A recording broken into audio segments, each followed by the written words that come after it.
이리와 어린 양이 함께 먹을 것이며 사자가 소처럼 짚을 먹을 것이며 뱀은 흙을 양식으로 삼을 것이니 나의 성산에선 해함도 없겠고 상함도 없으리라.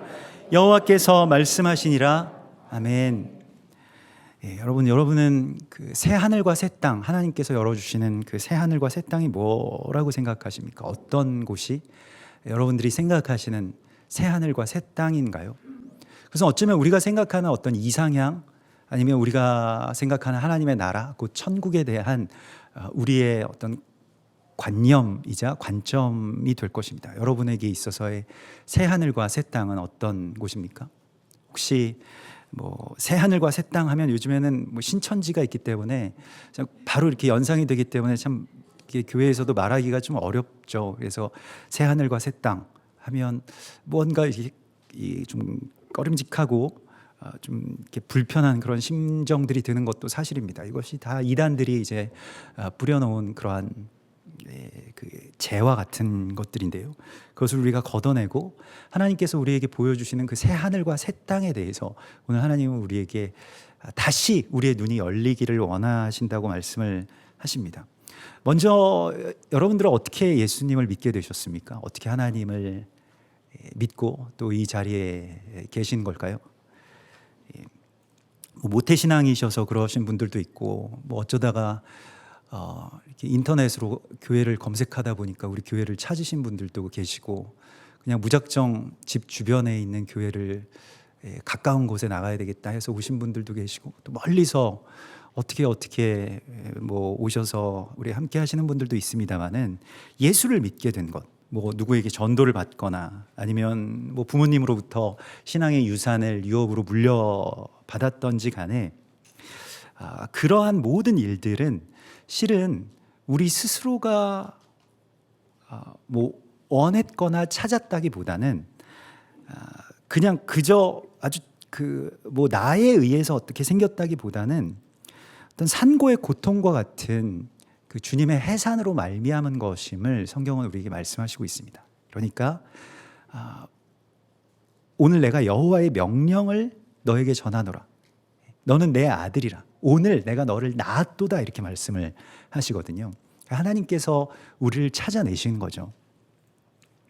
그래서 또한 그러한 산고의 고통을 받는 그 그리스도 예수의 몸된 교회와 또 성도들, 또 사역자들의 오랜 어떤 기다림과 희생과 또 고통 속에서 지금 우리가 있는 것이죠.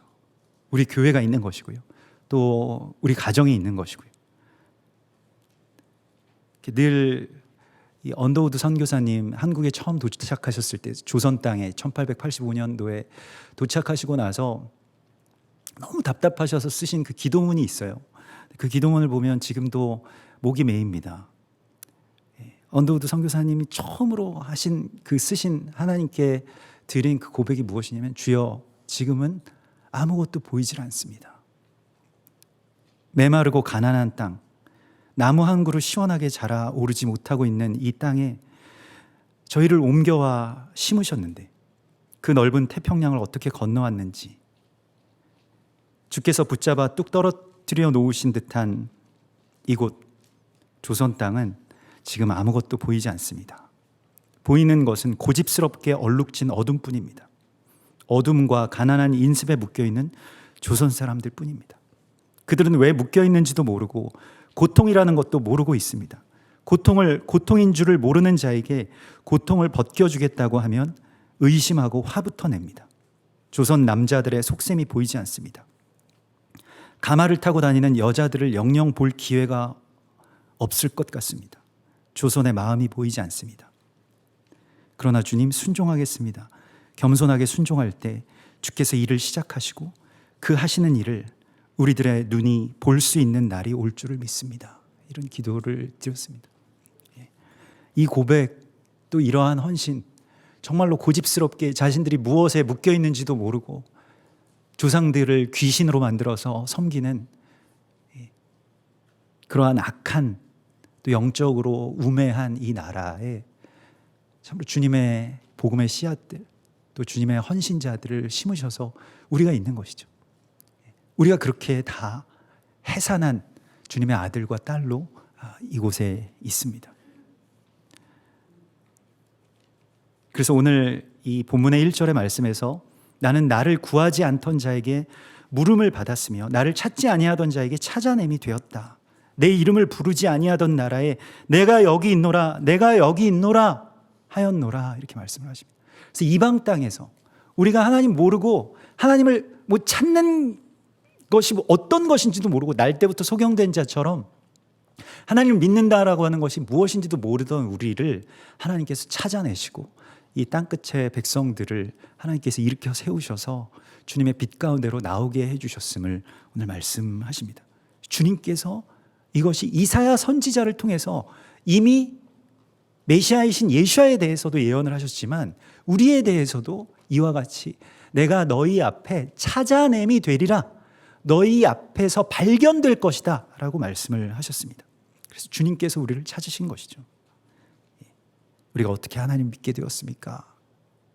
주님이 나를 찾으셨기 때문에 내가 발견되었습니다 라고 하는 그러한 고백으로 하나님께 나아가야 할 것입니다. 그래서 하나님 우리를 이렇게 찾아내시고 이 이방 땅들을 이렇게 세우실 때에 그에 대한 어쩌면 어떤 반대의 어떤 후폭풍이라고 할까요? 이게 무언가 앞으로 나갈 때 뒤로 또 무엇인가 이렇게 반동이 나가게 되죠. 그래서 이스라엘이 넘어지게 됩니다. 이스라엘이 다치고 예루살렘이 폐쇄되고 하나님께서 이스라엘에 대해서 이렇게 진노하시는 모습을 보게 되는데요. 사실 이스라엘에 대한 진노의 이유는 오늘 이 본문에 말씀하신 바대로 우상숭배가 가장 크죠. 근데 그 우상숭배라고 하는 것이 무엇입니까? 보통 우리가 생각할 때 우상숭배는 어떤 특정한 우상들을 그렇게 음란하게 섬기는 것이라고만 생각을 해왔습니다만은 우상숭배라고 하는 것의 어떤 발원지는 자기숭배에서 나오는 것입니다. 자기를 숭배하는 모든 것이 우상숭배입니다. 그러니까 교회 안에도 기독교에도 우상숭배가 있습니다. 그게 어떤 번영주의랄지 아니면 자기 애에 가득 차가지고 나의 어떤 삶과 나의 처지와 이런 걸 어떤 도와주고 교회가 도와주고 하나님이 도와주고 이런 식의 어떤 것에만 얽매여 있는 어떤 그런 신앙들이죠. 그러니까 그 자기의 어떤 의식주나 또 어떤 평안한 심령 또 내세의 어떤 구원을 위해서 그 종교를 만들어내는 모든 것이 우상숭배라고 할 수가 있겠습니다. 그러니까 그냥 나는 기독교인이기 때문에 우상숭배자가 아니다라고 생각할 수 없는 것입니다. 이스라엘 백성들도 다 하나님 믿죠. 그리고 하나님의 말씀 가운데 있고요. 매일 하나님의 말씀들을 묵상하고요. 하나님께 나와서 예배합니다. 안식일을 지키고 절기를 지키고 음식규례를 다 지키죠. 그런데 하나님께서 이스라엘 백성들에게 너희는 우상숭배자다 이렇게 말씀을 하셨어요. 그럼 우리에게는 어떠실까요? 우리는 우상숭배를 하고 있지 않습니까? 사람들이 그냥 자기를 사랑하고 정이 없어지고요. 다른 사람들한테 무관심해지는 그 모든 이야기가 다 우상숭배입니다. 거기에서 하나님의 진노가 나오게 되는데 그런데 지금 이스라엘 백성들에게 있어서 하나님께서 진노하신 것은 그 우상숭배뿐만이 아니라 그 우상숭배 때문에 어떤 일들이 생겼냐면 하나님께서 이스라엘을 택하셨잖아요. 유대인들을 택하셨습니다. 그 택하신 선민인데 그들이 그 택하심의 의미를 저버렸다는 거예요. 또한 택하심의 의무를 그냥 자아라는 블랙홀 안에다가 가두어 버렸습니다. 이스라엘을 하나님께서 택하신 이유가 무엇이었을까요? 모든 이방 나라들은 다 그냥 어차피 다 지옥불에 떨어지고 이스라엘만 구원하시겠다고 하시는 그런 계획이었습니까? 어떤 일부의 아주 소수의 그 이스라엘 사람들 그런 식으로 이해했어요. 하나님이 택하셨다라고 하는 것은 우리만 구원받는다는 것이다. 이방인들은 그냥 쓰레기와 같은 민족들이기 때문에 그냥 다 하나님께서 그냥 죽이실 거다. 우리밖에 안 살아납니다. 이런 식의 어떤 신앙이었다라고 하는 것이죠. 언젠가 우리가 나누었던 것과 같이 꼭 신천지의 신앙관과 아주 비슷한 그런 신앙관들입니다. 그런데 사실 하나님께서 이스라엘을 택하신 민족으로 그렇게 선민으로 일으켜 세우신 것은 이스라엘만 구원하시기 위한 것이 아니라 열방에 지금 하나님이 찾는 것이 무엇인지도 모르는 우리 같은 사람들을 위해서 이스라엘 택하셨다고 말씀하십니다. 그래서 이스라엘을 온 열방의 제사장 나라로 세우신다라고 말씀을 하시죠. 이 열방의 제사장으로서 이스라엘을 세우셨는데, 이게 출애굽기 19장 6절에서 너희가 내게 대하여 제사장 나라가 되며 거룩한 백성이 되리라 이렇게 말씀을 하시는데, 이 제사장 나라가 된다라고 하는 것은, 제사장은 혼자만 그냥 제사장이면 제사장이 아닙니다. 백성들과 하나님 사이에 선 중재자를, 이 코헤님, 코헨 이렇게 해서 중재자, 중보자를 제사장이라고 하는 것입니다. 그러니까 어떤 하나님의 통로가 되는 사람들, 그러니까 언더우드 선교사님처럼요, 하나님의 어떤 빛과 생명과 그것의 어떤 통로가 되는 민족으로 이스라엘을 세우셨다는 거예요. 그러니까 이스라엘을 통해서 우리가 하나님을 볼 수 있고, 이스라엘을 통해서 우리가 말씀을 만나고, 이스라엘을 통해서 우리가 예수님을 만나게 되었고, 이스라엘을 통해서 교회를 세우신 겁니다. 그러니까 이스라엘 제사장 나라가 맞아요. 그런데 그들 가운데 많은 사람들은 우리가 왜 그들을 위해서 제사장이 되어야 될까? 내 삶도, 내 코가 지금 석잔데, 내가 하나님 잘 믿기도 정말 힘든데 누구까지 이렇게 책임진다라고 하는 것이 참 힘든 일이죠. 그래서 주님께서 이제 오늘 이 5절의 말씀에서도 보면 이스라엘 백성들이 이렇게 말했다는 거예요. 사람들한테 너는 거기에 있고 나한테 가까이 오지 말아라. 우리는 너보다 거룩하기 때문에 우리한테 너희가 접촉되면 우리 거룩에 훼손돼. 그러니까 나에게 가까이 하지 말아라. 우리는 거룩한 민족이야. 이렇게 말하는 자들은 내 코에 연기요 종일 타는 불이로다. 이렇게 말씀을 하셨습니다. 코에 막 연기가 들어오면 여러분 어떻습니까? 막 엄청나게 괴롭겠죠. 하나님께서 이스라엘이 제사장 되지 못하고 오히려 자신들의 거룩함을 지키겠다고 열방을 배척할 때 하나님께서는 그것이 너무나도 괴로우시다고 말씀을 하십니다. 그래서 이사야서 56장 7절에 우리 신약 성경에도 예수님께서 그대로 인용하시고 성전을 청결하게 하실 때 내 집은 내가 그 이방인들을 나의 성산으로 인도하여 기도하는 내 집에서 그들을 기쁘게 할 것이며 그들의 번제와 희생을 나의 제단에서 기꺼이 받게 되리니 이는 내 집은 만민의 기도하는 집이라 일컬음이 될 것임이라. 그래서 그냥 성전에서 이스라엘 유대인들이 기도 안 했다고 예수님께서 성전에서 꾸짖으시고 막 채찍질하시고 그것이 아니고요.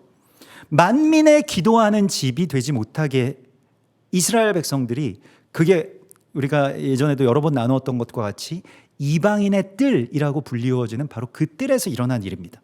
이방인들 들어와야 되는 그 뜰에 유대인들의 어떤 성전 또 그런 제사법을 온전하게 준행하기 위해서 이방인들 다 몰아내고 여기 못 들어와, 이방인들 들어오면 죽인다라고 이렇게 써놓고, 그리고 그 이방인들의 뜰에서 유대인들의 어떤 종교적인 잔치를 벌였던 것에 대해서 예수님께서 그것을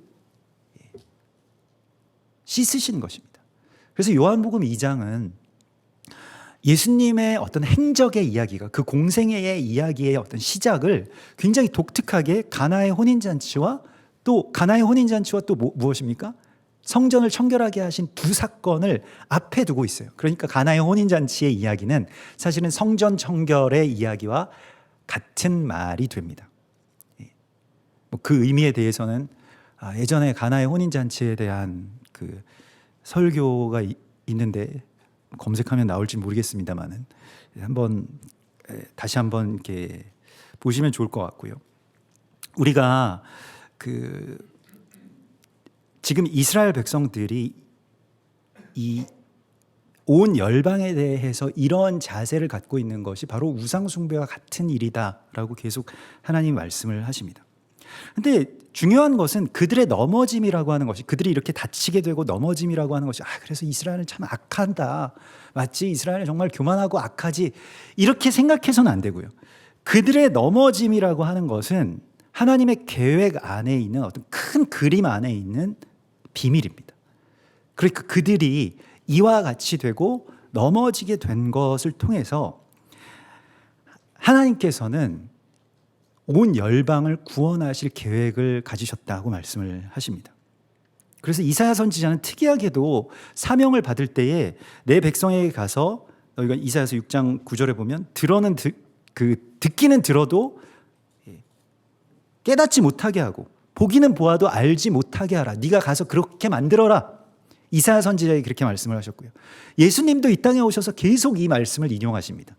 그래서 너희가 계속 비유로 말씀하시면서 백성들이 못 알아듣게 하세요. 왜 못 알아듣게 하시냐면 지금 들어서 깨달으면 안 되기 때문입니다. 아니 뭐 기왕에 깨달을 거면 지금 깨달으면 좋지, 뭐 이스라엘이 왜 그렇게 깨닫지 못하는 게 중요한 일일까요? 사도행전 28장에서도 사도 바울이 이 말을 똑같이 인용합니다. 그래서 선지자 이사야를 통하여 너희 조상들에게 말씀하신 것이 옳도다. 일러스되 이 백성에게 가서 말하기를 너희가 듣기는 들어도 도무지 깨닫지 못하며 보기는 보아도 도무지 알지 못하는도다. 왜 이런 말씀, 이런 계획을 세워 놓으셨을까요? 로마서 11장 6절에서도 하나님이 오늘까지 그들에게 혼미한 심령과 보지 못할 눈과 듣지 못할 귀를 주셨다 함과 같으니라.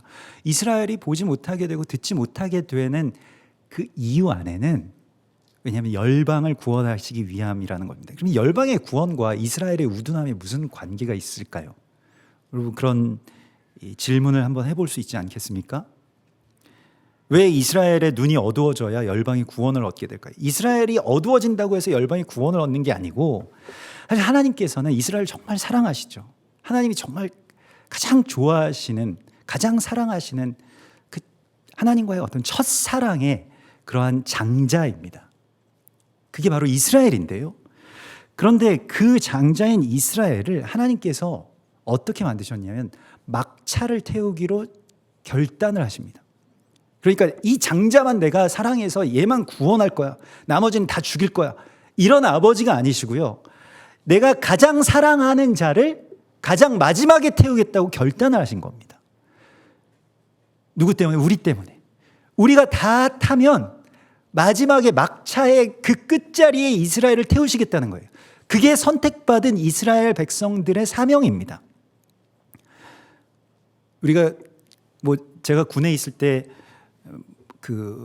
어떤 작전 차량을 타고 나가거나 아니면 장갑차를 타고 나갈 때 항상 타는 순서가 있는데요. 계급이 높은 그 지휘관들부터 타고 마지막 이 말단이 다 탄 다음에 떠나는 것이 아닙니다. 보통 일반적으로 우리가 그렇게 생각을 하는데, 지휘관이 거기에 소대장이든 중대장이든 그 문 앞에 딱 서고요. 모든 자기의 부대원들을 다 태운 다음에 그 다음에 마지막으로 타고 확인하고 문을 닫는 것이 바로 그 지휘관, 그 첫 번째 된 그 지휘관의 사명입니다. 평상시에는 이것이 왜 굳이 이렇게 했나, 그냥 타고 다 왔어? 왔지? 번호 해서 번호만 세봐도 알 거 아니에요. 근데 꼭 지휘관을 맨 마지막에 태우게끔 되어 있습니다. 그게 어떤 전술 교범에 나온 이야기인데 그게 전략이에요. 그래서 곰곰이 이렇게 생각을 해봤더니, 이게 만약에 전시 상황이라면 우리가 그냥 평상시에는 차 타고 내리는 게 무슨 상관이겠습니까만, 전시 상황이었다면 정말 6.25나 월남전처럼 총탄이 빗발치는 곳에서 어떻게든 헬기나 장갑차 안에 빨리 타고 싶지 않겠어요? 누가 빨리 타고 싶겠습니까? 계급이 높은 사람도 빨리 타고 싶겠죠. 잘못하면 총에 맞을 수도 있으니까요. 그런데 끝까지 자기가 목숨을 걸고 이 부대원들을 다 탈 때까지 자기가 끝까지 이걸 버티는 겁니다. 거기서. 그리고 다 태운 다음에 그리고 자기가 탄다. 이것이 바로 장자된 자의 사명인 것입니다. 이 이스라엘의 사명이에요. 그렇기 때문에 하나님께서 그들을 마지막 차에 태우기로 결단하신 것이 온 열방의 구원에 대한 하나님의 굳은 의지를 나타내는 것입니다. 한 사람도 잃지 않겠다. 한 민족도 버리지 않겠다. 한 사람도 내 피조물이 아닌 사람들이 없기 때문에 나는 그들을 대적에게 빼앗기지 않고 세상에게 빼앗기지 않겠다. 그들을 구원하기 위해서라면 내가 가장 사랑하는 백성들, 또 나를 가장 사랑하고 나에게 가장 충성하는 백성들인 이스라엘을 막차에 태우겠다고 결단하신 것입니다. 그래서 이스라엘의 눈을 가려놓으셨다고 말씀하십니다. 여기에는 하나님의 정말 깊은 사랑의 부요함이 있습니다. 그래서 이것에 대해서 사도 바울이 깨달았을 때 깊도다 하나님의 지혜와 지식의 부요하며 누가 먼저 그를 찾겠느냐, 누가 먼저 들여서 그에게 가품이 되겠느냐. 그래서 주님께서 이 놀라운 사랑의 계획으로 이스라엘의 우둔함을 허락하셨다라고 하는 것을 로마서 11장에서 밝히고 있습니다. 그래서 그들의 우둔함이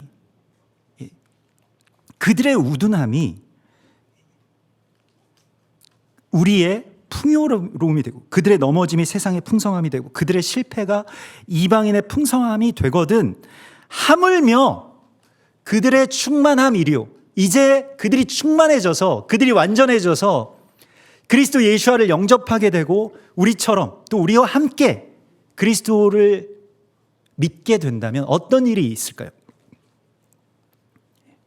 그들을 버리는 것이 세상의 화목이 되거든 그들을 받아들이는 것이 죽은 자가 살아나는 것이 아니면 무엇이리요? 로마서 11장 15절의 말씀입니다.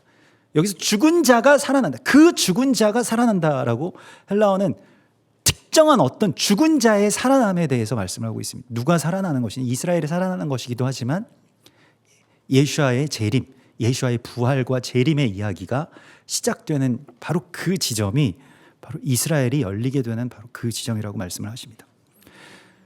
우리가 이 이야기가 왜 우리의 삶에 중요하냐면, 물론 실제 이스라엘 너무나도 중요하고 실제적으로 이스라엘로서 너무나도 중요하기 때문에 열방과 이스라엘의 관계를 아는 것이 교회가 그리스도 예수와의 길을 예비하는 것이기 때문에 중요합니다. 그것이 1차적으로 중요하고요. 또한 이스라엘은 실제의 나라이자 실제의 민족임과 동시에 표징입니다.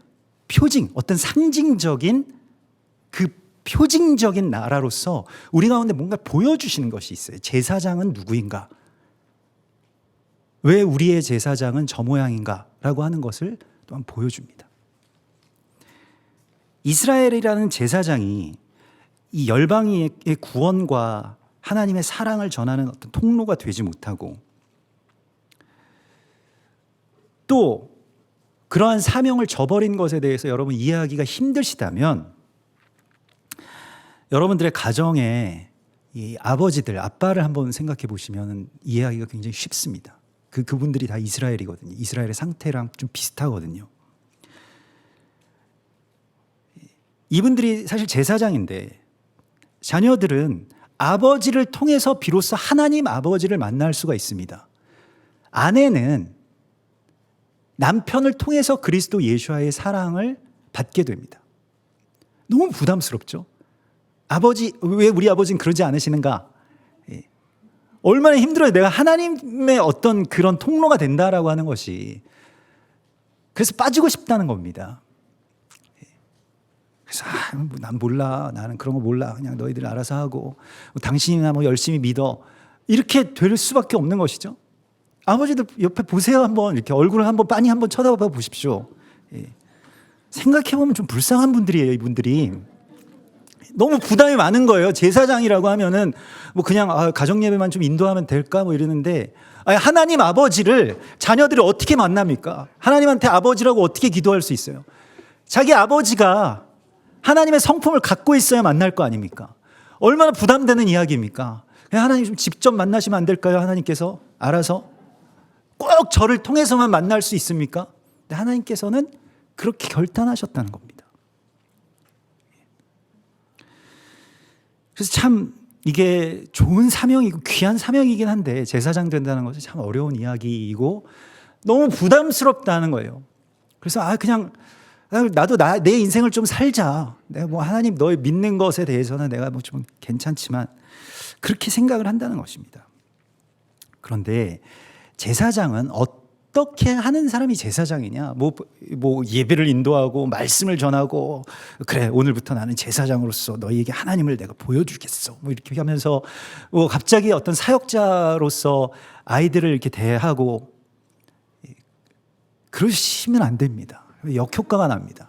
저도 우리 아이들한테 어떻게든 목사가 아니려고 노력을 합니다. 그래서 아이들에게 너희 뭐 어떻게 해야 된다, 뭐 설교하지 않을까 항상 주의하거든요. 아이들한테 그러냐, 아빠가 잘 몰랐구나 이렇게 이야기를 하기 위해서 굉장히 무던히 애를 쓰는데 뭐 다 알고 있는 것처럼 이렇게 이야기하는 것만큼 또 힘든 대상이 없겠죠. 그런데 오늘 주님께서 지금 어떻게 우리가 정말 한 아버지가 아니면 한 가장이 제사장이 되느냐라고 하는 것에 대한 어떤 놀라운 비밀이 무엇과 연결이 되냐면, 사실 제가 최근에 알게 된 것인데요. 저도 하나님께서 알려주셔서 알게 된 것인데, 그 제사장은 안식의 통로입니다. 그러니까 안식일을 기억하여 거룩하게 지키라라고 말씀을 하셨잖아요. 그게 제사장의 사명이거든요. 근데 제사장과 안식은 정말 깊은 관계가 있습니다. 제사장이 안식의 통로가 되는 것이에요. 그래서 안식일을 기억하여 거룩하게 지키라라고 말씀하셨을 때의 그 말씀의 이 원문들을 자세히 살펴보면, 그냥 우리 안식일 지켜야 되는구나. 안식일 언제지? 일요일인가? 주일 성수를 해야 되나? 아니면 뭐 7번째 날? 금요일 저녁부터 토요일까지인데 샤밧을 지켜야 되나? 이게 굉장히 우리한테 중요한 이슈일 수 있는데, 안식이라고 하는 것에 대해서 주님께서 이렇게 말씀하셨습니다. 안식일을 기억하라. 근데 이 기억이라고 하는 이 자호르라고 하는 말은 자카르에서 나온 말, 우리가 여러 번 나누었던 것과 같이 자카르가 무엇입니까? 그냥 안식일 remember입니까? remember가 아니에요. 예수님께서 우리에게 말씀하신 것이 있죠. 너희가 이것을 행하여, 이 내 살과 피를 주시면서 예수님께서요, 너희가 이를 행하여 나를 기념하라. 여기 기념하라라고 번역된 말은 기억하라, 자카르입니다. 그러니까 주님을 행하는 것, 그것이 무언가를 행하는, 그 대상을 행하는 것이 자카르인데요. 그래서 이 자카르라고 하는 말은 수컷이 되다, 이런 뜻이 있습니다. 아들이 된다라고 하는 그런 뜻이 있어요. 아무튼 그런데 이스라엘 백성들, 말라기서에서도 보면, 그래서 이스라엘 백성들이 수컷인데 수컷을 안 드렸기 때문에 내가 너희를 멸망시켰다라고 하나님께서 말씀하시거든요. 꼭 수컷 안 드렸다고 해서 하나님께서 멸망시킨 것이 아니라 그 삶을 살지 못했다는 것을 의미합니다. 제사장으로서, 안식의 통로로서 삶을 살아가지 못했다는 것을 말하는데요. 그래서 안식일을 기억하라라고 할 때는 안식을 행한다는 것에 초점이 맞춰져 있습니다. 그래서 안식일을 거룩하게 지키라. 여기서 지키라라고 하는 것을 하쇼메르라고 하는데, 이 하쇼메르라고 하는 것은 그냥 이게 준행의 의미가 아닙니다. 안식일 지킨다는 것, 교회 출석하면 안식일 지키는 것이 아닙니다. 그게 아닙니다. 저도 그렇게 알고 있었거든요. 그런데 안식일을 지킨다라고 할 때, 이 지킨다라고 하는 것은 그 준행의 어떤 keeping의 의미가 아니라 doing의 의미가 있다는 것입니다. Not keeping but doing. 이거 성문 기본 영어에 나오는 것이죠. Not A but B. 지킨다라고 하는 게 아니라 doing이라는 거예요. 이 쇼메르라고 하는, 행한다라고 하는 것에 초점이 맞춰져 있습니다. 그래서 안식일을 무언가를 행함으로써 안식을 너희가 보호해라. 여기서 지킨다라고 하는 것은 보호, 이 가드의 의미도 있고, 가드하고 그리고 뭔가를 행해서 지키라고 말씀하십니다. 거기에 대해서 신명기서 5장 14절에 보면, 일곱째 날은 내 하나님 여호와의 안식일인즉 너나 내 아들이나 내 딸이나 내 남종이나 내 여종이나 내 소나 내 낙이나 내 모든 가축이나 내 문 안에 유하는 객이라도 아무 일도 하지 못하게 하고 너희 그들에게 안식하게 할지니라. 누구에게 하신 말씀입니까? 내 아들이나 내 딸이나 내 아내에게. 안식일에 대한 규례 자체가 누구에게 주신 거예요? 아버지들에게 주신 것입니다. 안식의 통로로서 서는 것이 안식일을 지키는 거예요. 안식일을 우리가 하루라도 지켰을까요? 나 때문에 가족들이 쉴 수 있나요? 내가 집에 가면 평안합니까? 나로 말미암아서 자유를 누릴 수가 있나요?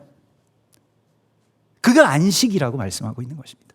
그 통로가 되는 것이 제사장 되는 것입니다. 제사장은 그냥 거룩한 옷을 입고 거룩한 척하면서 예배를 집례하는 자가 아니라 안식의 통로가 되는 자라야만이 제사장이 제사장 되는 것입니다.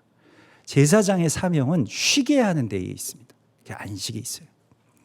그래서 안식일이 제사장의 사명이고, 그것 때문에 하나님께서 그래서 그 안식일에 대한 규례와 연결해서 이렇게 말씀하십니다. 너는 기억하라. 내가 애굽 땅에서 종되었던 너희를 강한 손과 편팔로 인도해 내었나니 그러므로 내 하나님 여호와가 내게 명령하여 안식을 지켜줘. 안식을 지키라 하였느니라. 안식을 좀 나의 안식일을 너희가 좀 지켜줄 수 있겠냐? 이렇게 말씀하시는 거예요. 하나님의 나라가 언제 어떻게 이루어집니까?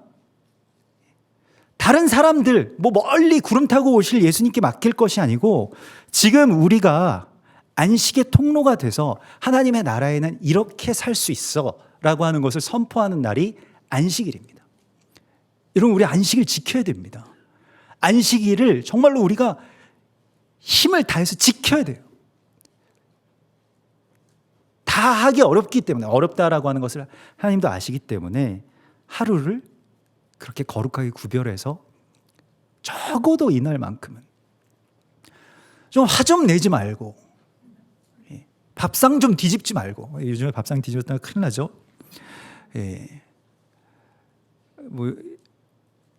그것이 안식의 제사장으로서의 사명이라고 말씀하십니다. 비단 아버지들 뿐이겠습니까? 어머니가 그런 역할을 하시기도 하고요. 또 자녀들이 집에 상전이신 경우가 굉장히 많죠. 그분들이 또 안식의 통로가 돼야 되는데 언제쯤 될까 이분들이.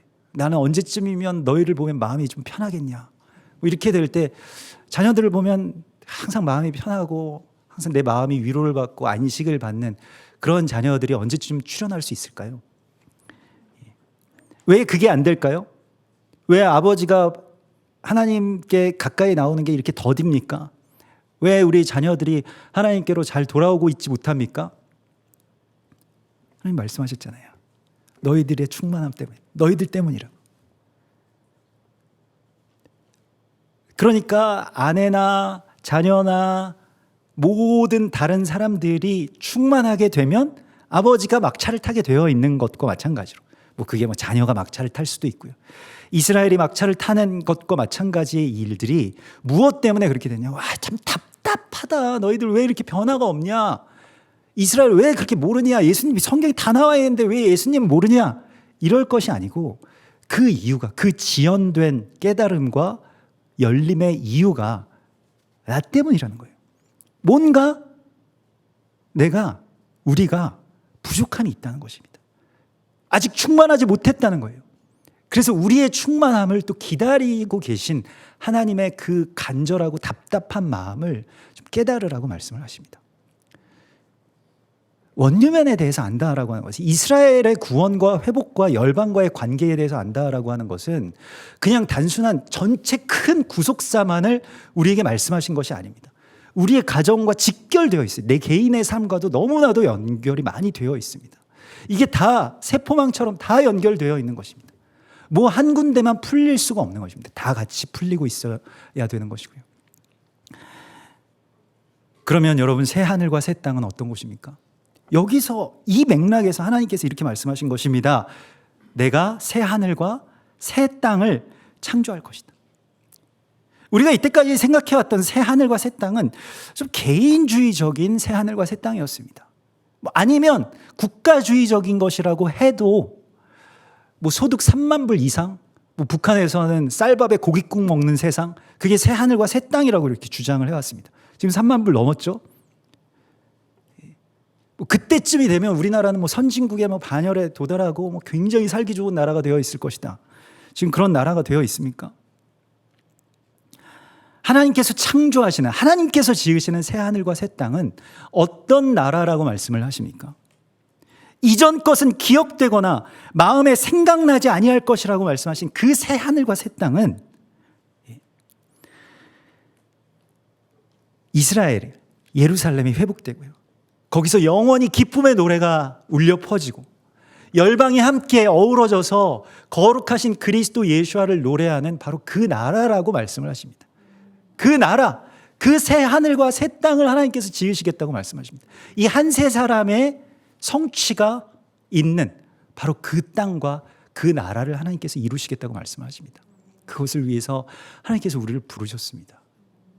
그리고 그러한 하나님의 나라, 참된 새 하늘과 새 땅을 우리에게 열어주실 것이라고 말씀을 하십니다. 이제 우리 앞에 열리고 있는 이 새 하늘과 새 땅, 이스라엘 변화되고 있죠. 이것은 우리에게 또 이 이방의 땅에도 다시 새로운 하나님의 역사와 부흥의 열매가 쏟아진다는 그런 의미가 됩니다. 이스라엘이 예루살렘이 회복되고 이스라엘의 히브리어가 회복될 때 열방의 교회들이 방언을 회복한 것을 여러분 아시나요? 연결되어 있기 때문에 그렇습니다. 이스라엘의 지금 현재의 상태와 이방의 교회들의 상태는 곧바로 연결되어 있습니다. 그래서 이스라엘을 위해서 우리는 중보하고 또 기도하고 또 마음과 힘을 다해서 그들을 섬길 것입니다. 또한 그들을 기다릴 것입니다. 그리고 그들이 온전한 거룩한 하나님의 백성과 제사장으로서 세워지는 바로 그날 새 하늘과 새 땅이 온 세상 가운데 이루어질 것을 믿습니다. 우리 같이 기도하겠습니다. 하나님 감사합니다. 우리가 주님 부르신 거룩한 안식의 통로로 서지 못하고 나를 위해서 또 나의 처지에 대한 연민으로 살아왔던 것을 이제 돌이키게 하여 주시옵소서. 이제는 주님의 나라를 살게 하시고 또 주님의 마음을 우리에게 채워주셔서 주님의 거룩하심 또 주님의 위대하심을 우리의 삶을 통해서 나타낼 수 있도록 인도하여 주시옵소서. 주여 이 시간 우리가 주님을 기대하고 또 주님 앞으로 온전하게 나아가기를 원합니다. 주여 우리 한 사람 한 사람 주님께서 붙들어 주시고 또 거룩한 한 세 사람의 통로로서 설 수 있도록 인도하여 주시옵소서. 특별히 우리 가정의 아버지들, 남편들 더러는 우둔하게 되어서 주님의 음성을 듣지 못했고 또 주님의 마음을 잘 깨닫지 못하였음을 주님께 고백합니다.